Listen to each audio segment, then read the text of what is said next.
बिस्मिल्लाहिर्रहमानिर्रहीम, अस्सलाम वालेकुम, welcome to the point of view. मैं आपका मेज़बान रमज़ान शेख। आज जिन मौज़ूआत के ऊपर हम बात करेंगे उनमें दहशतगर्दी की जो नई लहर हमें देखने को मिल रही है, ख़ास तौर पे खैबर पख्तूनख्वा के अंदर, उसकी वजह क्या है और उसके पीछे मुमकिन मकासद क्या हो सकते हैं। इसके अलावा ईरानी आर्मी चीफ़ ने पाकिस्तान के army chief field marshal Asim Munir साहब को फ़ोन किया है और ईरान इसराइल वॉर के अंदर जो पाकिस्तान का किरदार रहा है उसको ख़ासा सराहा है। कुछ और इश्यूज़ हैं जिनमें पेट्रोल प्राइसेस में इजाफा मुमकिन है और इसके अलावा पंजाब हुकूमत ने सेहत कार्ड जो है उसके ख़ात्मे का ऐलान किया है या फिर उसे निजी हस्पतालों तक महदूद किया है। इन्हीं मौज़ूआत के ऊपर बातचीत के लिए मेरे साथ मौजूद होंगे सैयद नैयर अहमद साहब और इसके अलावा उस्मा हमीद गुल साहिबा, दोनों सीनियर एनालिस्ट हैं। आप दोनों का बेहद शुक्रिया, आपने हमें ज्वाइन किया है। उस्मा साहिबा, आपसे गुफ्तगू का आगाज़ करते हैं। दहशतगर्दी की जो कार्रवाइयाँ हमें देखने को मिल रही हैं खैबर पख्तूनख्वा के अंदर, उनकी तादाद ज़्यादा है, हमारे जो जवान हैं वो मुसलसल शहीद हो रहे हैं।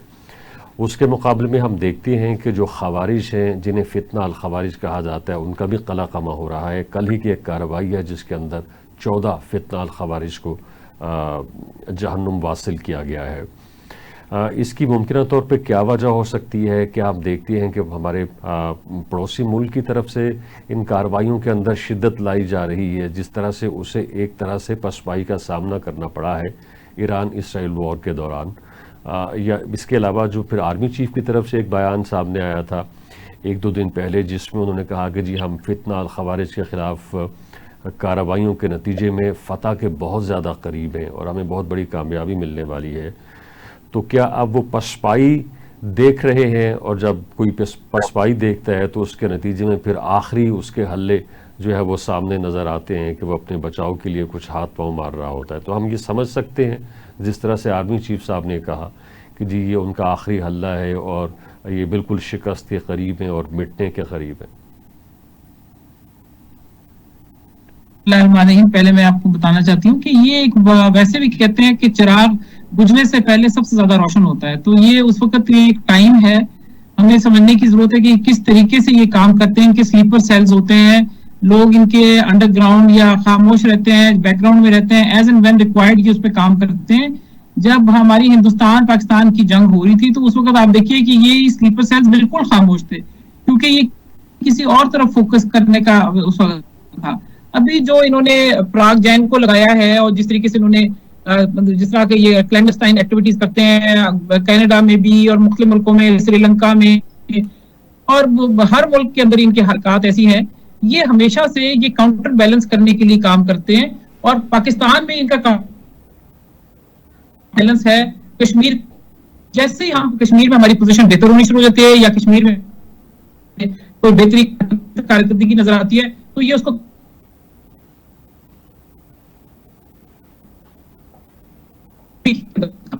केपीके में उनको ज्यादा सहूलत इसलिए है, आप इससे अंदाजा लगा लीजिए कि इनको सहूलत ज्यादा मिल रही होगी क्योंकि उनके जो अफगानिस्तान के जो बॉर्डर्स हैं या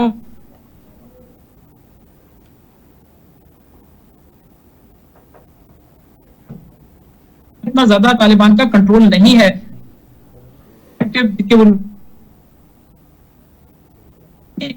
हालांकि उसमें ईरान की सपोर्ट हमें आ रही है, मगर यहाँ से ये इनको दोबारा ये एक जगह से हम कहते हैं कि दबाते भूत मरते तो प्रीत जाग देते, प्रीत मरते तो भूत जागते, ये वो वाली बात है। ठीक है नैयर साहब, जिस तरह से रिजॉल्व शो किया है फील्ड मार्शल साहब ने अपने इस बयान के अंदर कि जी हम फतह के बिल्कुल करीब हैं, और हम देखते हैं कि पिछले कुछ अरसे से हमने अपनी सफ़ों को दुरुस्त किया है और अपनी सफ़ों का जायज़ा लिया है, और उसके नतीजे में फिर हमने देखा है कि हमें बहुत सारी कामयाबियां भी मिली हैं। बलूचिस्तान के अंदर भी हमारी जो सिक्योरिटी फोर्सेस है, इंटेलिजेंस के इदारे हैं, उन्हें बहुत सारी कामयाबी मिली हैं इस हवाले से। कुछ हम तक पहुंचती हैं इस हवाले से डिटेल्स, कुछ नहीं पहुंचती हैं, ज़ाहिर है उसके अंदर भी कोई वजह ज़रूर होती होगी। तो आप किस तरह से देखते हैं इस वक्त जो हमारी फ़ौज का जो रिजॉल्व है, ख़ास तौर पर जिस तरह से हमने इंडिया वॉरफेयर में कामयाबी हासिल की है, पूरी दुनिया ने हमें सराहा है, हमारी जो जंग की सलाहियत है उसको तस्लीम किया है, जाहिर है कि हमने अपने से 5-6 गुना बड़े दुश्मन को शिकस्त दी है। और फिर जो ईरान इसराइल वॉरफेयर था उस दौरान भी पाकिस्तान का जो किरदार था वो बड़ा मस्बत था। आर्मी चीफ ने हर महाज के ऊपर, चाहे OIC हो, चाहे उन्हें अमेरिका जाना पड़ा हो, चाहे वो सलामती कौंसिल का इजलास हो, हर जगह हक बात की है। किस तरह से इवैल्यूएट करेंगे आप इस सारी सूरत हाल को?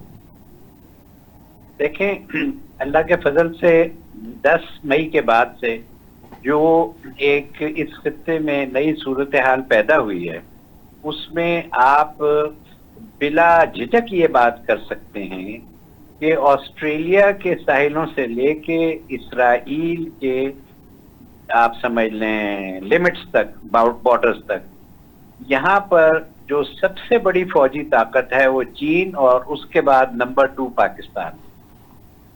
अब कोई मुल्क इस पूरे, मतलब खित्ते न कहें बल्कि इसमें बरे आजम भी दूसरे आ जाते हैं, तो पैसिफिक है और सारा कुछ वहां से, अटलांटिक भी है ऑस्ट्रेलिया में, तो वहां से लेके और आप इधर तक आ जाते हैं मेडिटेरेनियन तक, तो पाकिस्तान एक नंबर 2 मिलिट्री पावर की हैसियत से उभरा है अल्लाह के फजल से, और हमारे शहीदों और गाजियों के, मतलब आप समझे, कुर्बानियों से।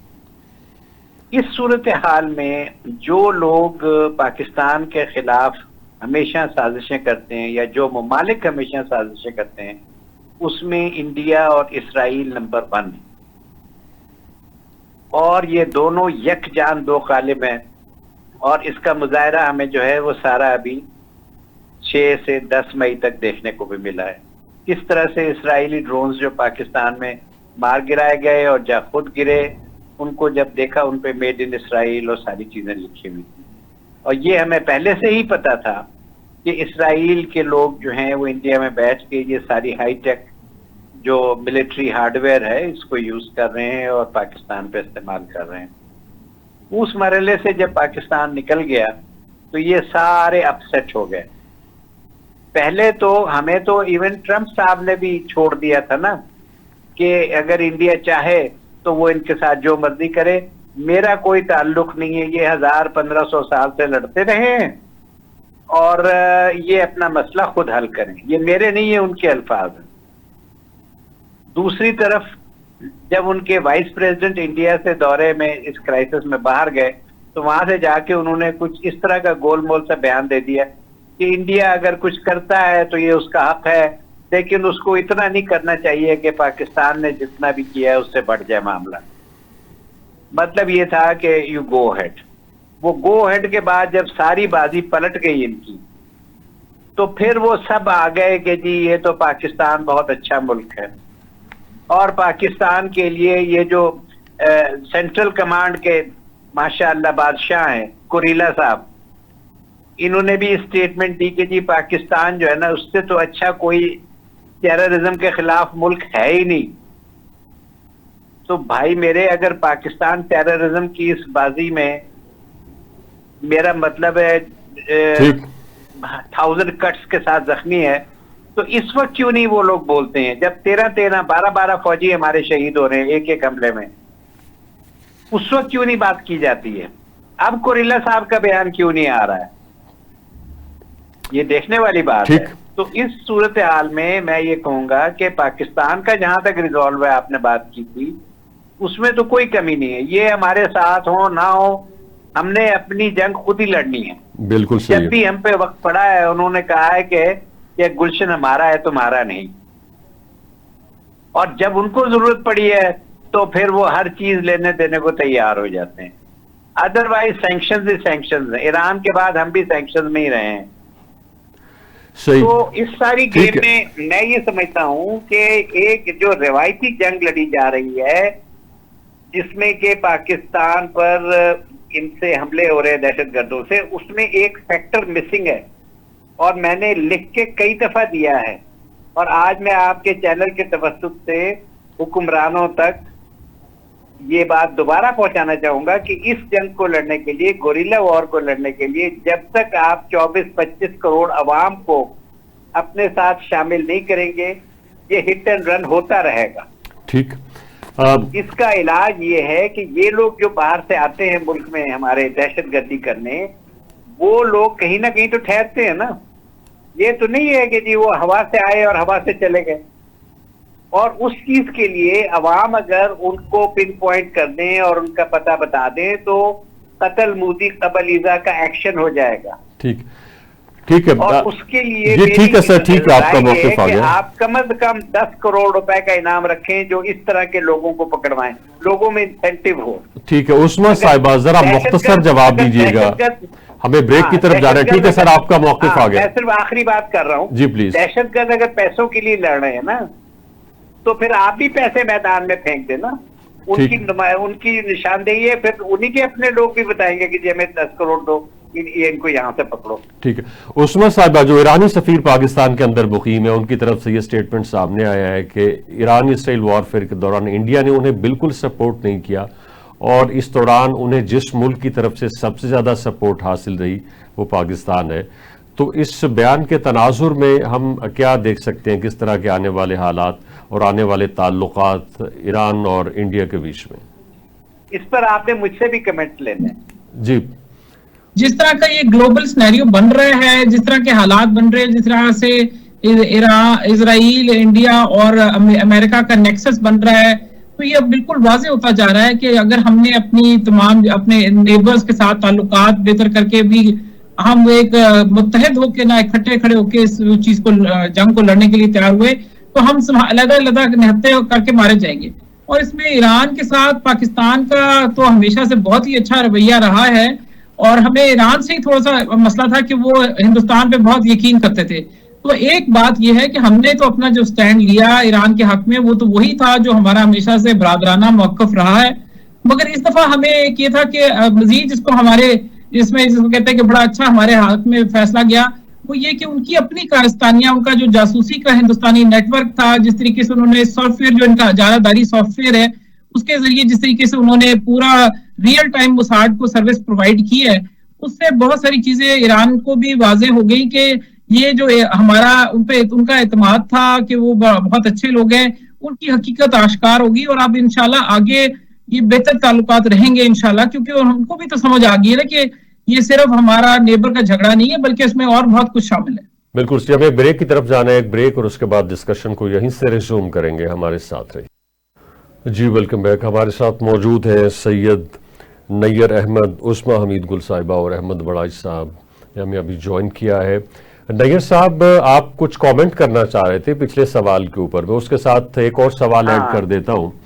जो ईरानी सफ़ीर हैं उन्होंने कहा कि जितने भी मुसलमान ममालिक हैं अगर वो इसराइल और अमेरिका के साथ तिजारती लेन देन बंद कर दें तो उसके नतीजे में जो प्रेशर डेवलप होगा वो गज़ा के हवाले से असरअंदाज होगा और फिर गज़ा के ऊपर इस वक्त जो मजालिम ढाए जा रहे हैं उनमें नरमी हो सकती है। लेकिन उसने कहा कि अफसोस की बात यह है कि जो मुसलमान ममालिक हैं वो इकट्ठे नहीं हैं। क्या कहेंगे?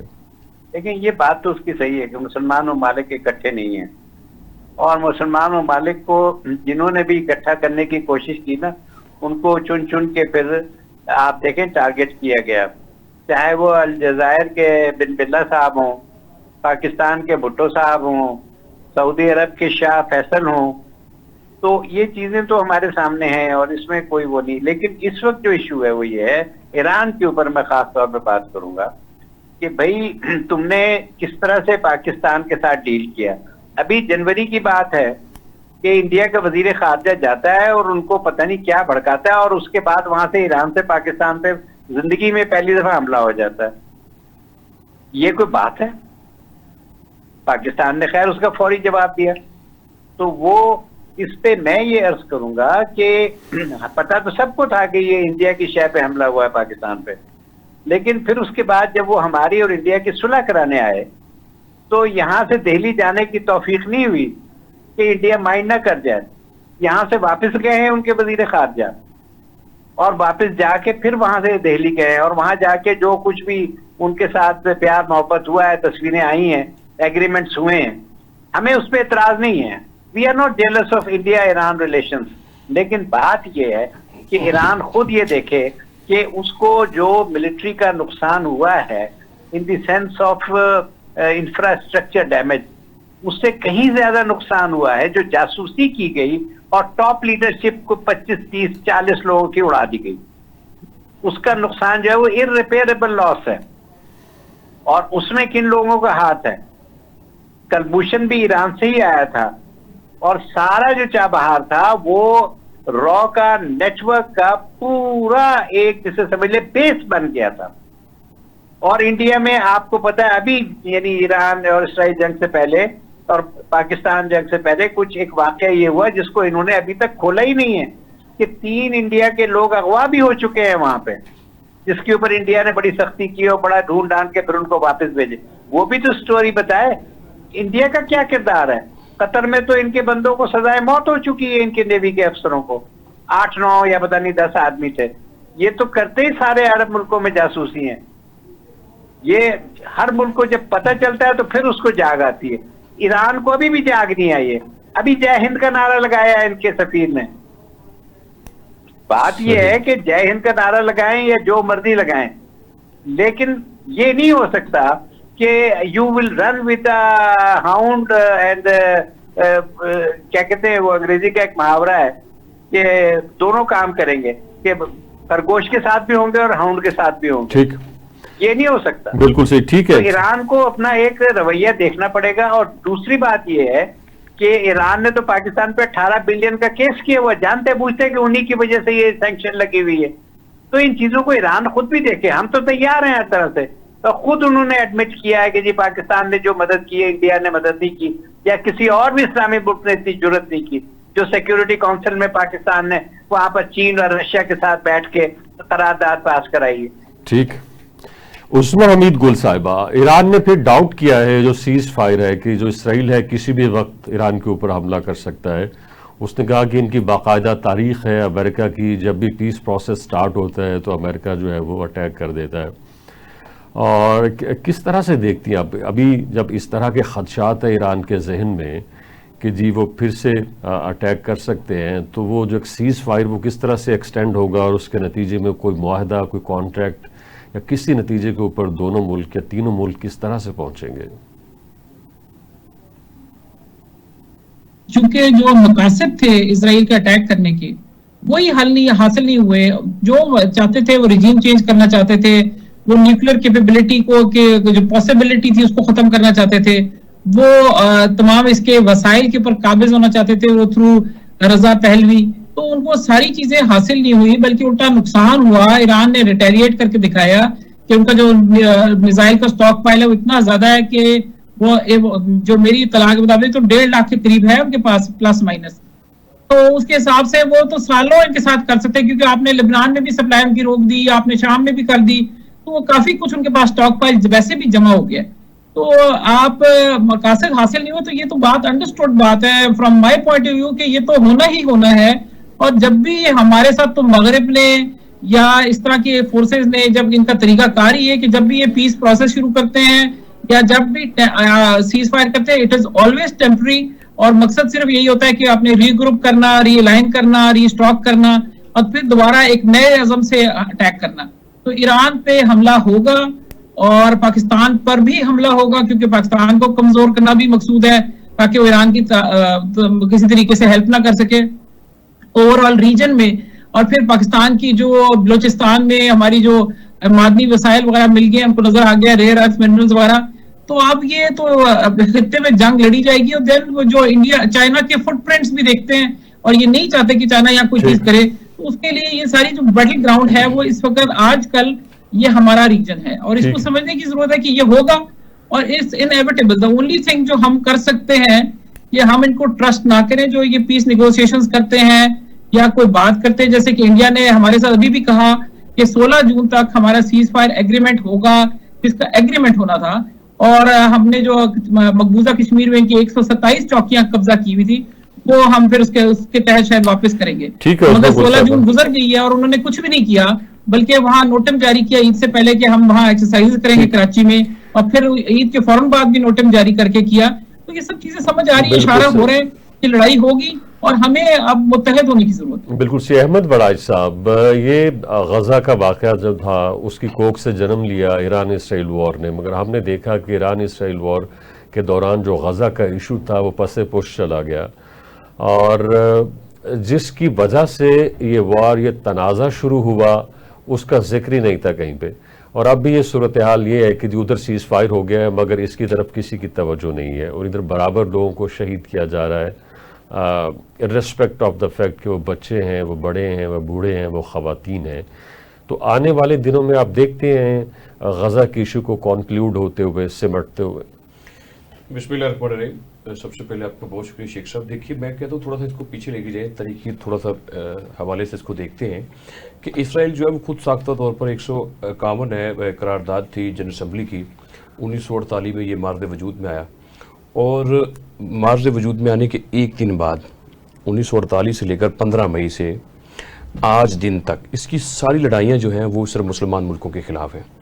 एक लड़ाई इसकी किसी और के ख़िलाफ़ नहीं है, चाहे उसमें लिबनान है, मिस्र है, उसमें शाम है, उसमें ईरान है, उसमें फ़लस्तीन है, गज़ा है, उसकी सारी लड़ाइयाँ जो है वो मुसलमानों के ख़िलाफ़ रही हैं। तो जो गज़ा देखिए, क्या जो गज़ा है क्या वहाँ पर लोग नहीं बचते हैं, क्या वहाँ पर इंसान नहीं रहते हैं? और जो यूएनओ का चार्टर है सर, जो इक़वाम आलम ने एक चार्टर तरतीब दिया, उसमें आर्टिकल 4 उसने कहा कि जो मेंबर भी मेरे यानी कि यहाँ पर आएंगे, मेरा पार्ट बनेंगे, उसमें उनका पुरअमन होना बहुत ज़रूरी है। वो ये समझ ले बात कि दुनिया में जितने तनाज़ात होंगे उनका मिल बैठ कर हल करना होगा। आर्टिकल 33 से लेकर 51 तक ये तमाम के तमाम जो आर्टिकल हैं जो यूएनओ ने बनाए, उसमें उसने कहा कि जहाँ पे कंट्रोवर्सी होगी, जहाँ पर तनाज़ात होगा, दो मुल्कों के दरमियान हो या चाहे कुरार्स पर रहते हुए किसी के दरमियान भी हो, वो उनको मिल बैठकर हल करने होंगे। अगर वो मिल बैठकर हल नहीं करेंगे तो मैं सलामती कौंसिल से कहूंगी कि वो बैठकर हल करें।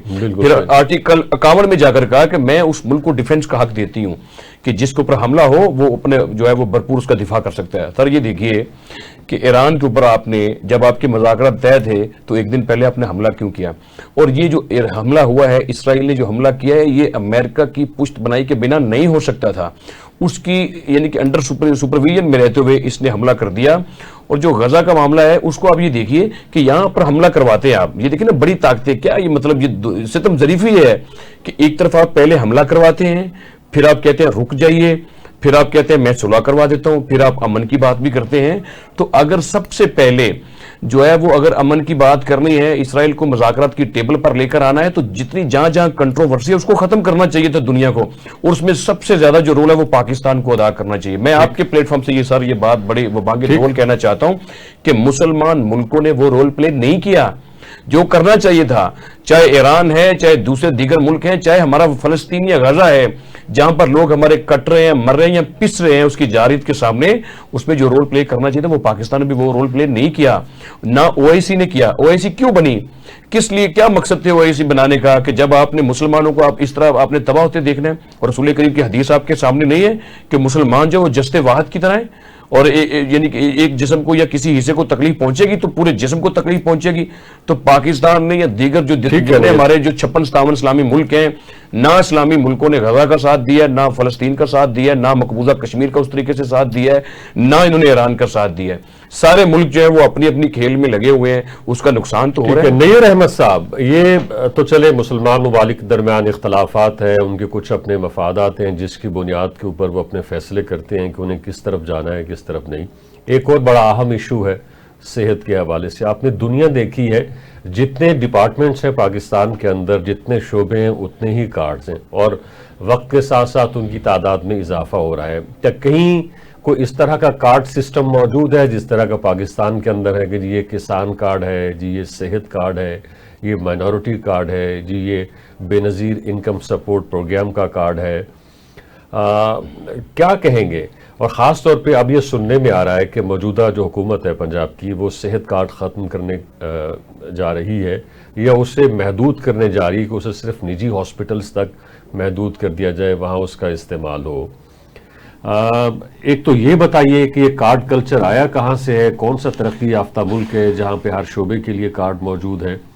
और फिर हमने देखा पाकिस्तान में तो जो भी हुकूमत आती है वो अपने साथ कुछ नया लाती है, कुछ नया करने की कोशिश करती है, और फिर ऐसा करने की कोशिश करती है कि वो ज़रा लाइमलाइट में आए, थोड़ा उसके अंदर फैसिनेशन हो, लोग उसकी तरफ राग़िब हों, उनके उस प्रोजेक्ट को उस ख़ास चीज़ की वजह से याद रखें ताकि वो उसे इलेक्शन कैंपेन के दौरान कैश कर सके। क्या कहेंगे?